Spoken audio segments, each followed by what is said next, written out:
Hello, this is Amin from Onyx, your trusted experts for all things printers. In this tutorial, I'll guide you on how to determine if your HP LaserJet Pro 4101 FDW's printer cartridge is empty.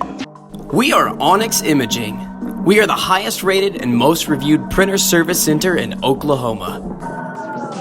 The first step is printing a test page. This allows you to assess the appearance of your cartridge and gather valuable information about your printer. Here are the steps to print this page.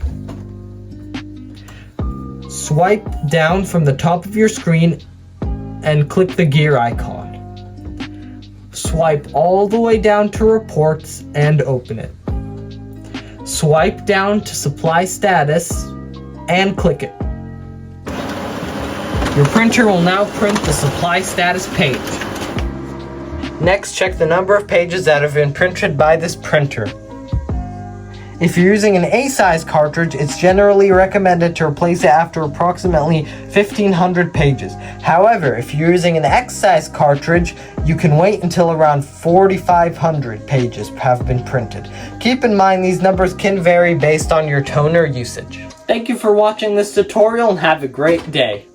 Thank you for watching.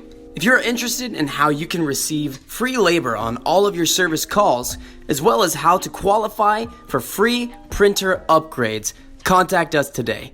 We are here for all of your printer and office supply needs.